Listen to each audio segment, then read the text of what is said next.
वसई विरार शहर महानगरपालिकेच्या क्षेत्रातील नियोजित विकास कामांना गती देण्यासाठी आणि प्रशासकीय कामात पारदर्शकता आणण्यासाठी महापालिका आयुक्त पृथ्वीराज बीपी यांनी एक महत्त्वपूर्ण पाऊल उचलले आहे। शहराच्या सर्वांगीण विकासासाठी आणि तांत्रिक बाबींच्या अचूकतेसाठी आयुक्तांनी विशेष समित्यांची स्थापना केली आहे।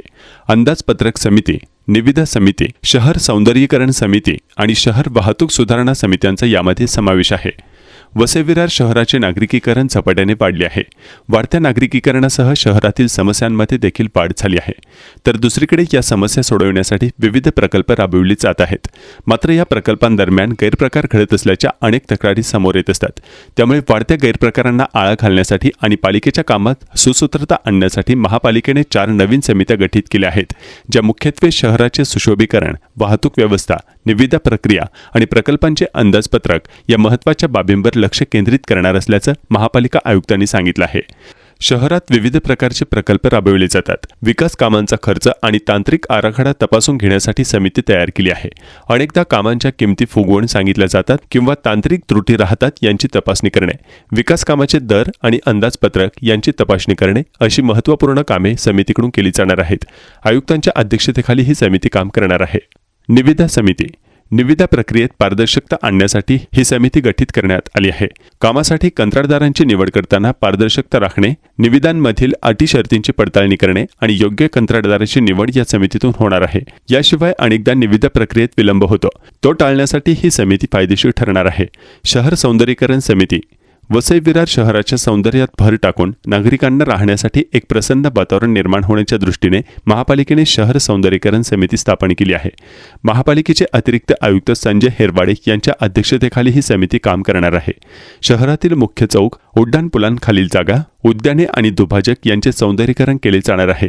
विशेषतः सामाजिक संस्था, विकसक आणि वास्तुविशारद यांची मदत घेण्यात येणार आहे। शहरी वाहतूक सुधारणा समिती, वाढती वाहतूक कोंडी ही वसई विरारमधील सर्वात मोठी समस्या आहे। यावर उपाय शोधण्यासाठी विशेष शहरी वाहतूक सुधारणा समिती गठीत करण्यात आली आहे। ही समिती अतिरिक्त आयुक्त दीपक सावंत यांच्या अध्यक्षतेखाली कार्यरत असणार आहे। शहरातील नागरिकांचा वाहतूक प्रवास अधिक सुलभ होण्याच्या दृष्टीने उपाययोजना करण्यासाठी ही समिती काम करणार आहे। सार्वजनिक वाहतूक व्यवस्था सक्षम करणे, पदपथ, रेल्वे स्थानकाच्या दिशेने ये-जा करण्याचे मार्ग आणि रस्त्यांचे नियोजन केले जाणार आहे। मुंबई महानगर क्षेत्र हे ग्रोथ हब आहे आणि वसई विरार शहर सुद्धा याच क्षेत्राचा भाग आहे।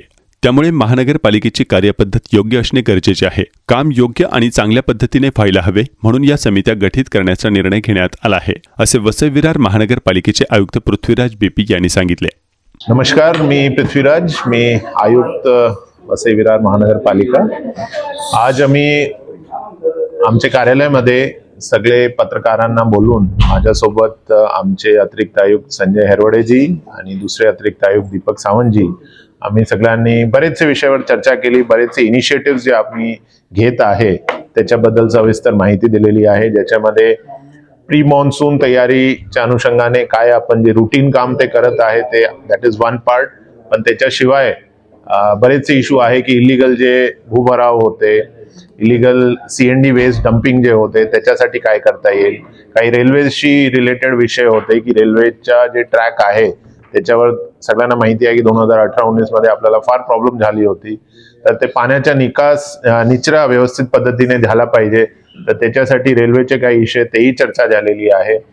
याच्याशिवाय प्री मॉन्सून शिवाय आपले शहरामध्ये काय पद्धतीने आपण विकास करू शकते, तर त्याच्यासाठी 2-3 संकल्पना आम्ही मांडलेली होती। त्याच्यावर चर्चा झाली की आपण CSR आणि वेगवेगळे लोकांची मदत घेऊन आपले शहराला आणखी कसा ब्युटिफाय करू शकते, तर त्याच्यासाठी एक सिटी ब्युटिफिकेशन कमिटी म्हणून आपण नेमणूक केलेली आहे।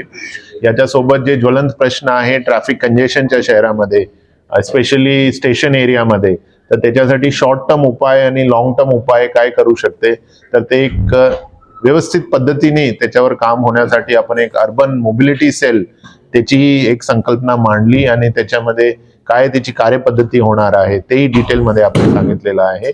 या पद्धतीने शहरामध्ये जे मोठमोठे विषय आहे ते एक प्लॅन्ड वे मध्ये आणि एक ज्याला आपण फॉलोअप करू शकेल या पद्धतीने आपण कसा पुढे जाणार, हे वेगवेगळे समितीच्या माध्यमातून आणि वेगवेगळे आपण जे इंटरॅक्शन्स करणार आहे पत्रकारांसोबत, तर याच्यावर सविस्तर चर्चा झालेली आहे आणि मला पूर्ण खात्री आहे की आपण हे प्लॅन्ड पद्धतीने जर पुढे गेले तर डेफिनेटली हे जे मोठमोठे प्रश्न आहे याच्यामध्ये काहीतरी त्याची तीव्रता कमी करण्यामध्ये आपला प्रयत्न यशस्वी होणार आहे आणि लॉंग टर्म मध्ये हे केला तर जे MMRचा विकास आहे शहराच्या एक शाश्वत ग्रोथ जे आपण म्हणते ग्रोथ अनप्लॅन्ड होऊ शकते आणि प्लॅन्ड होऊ शकते तर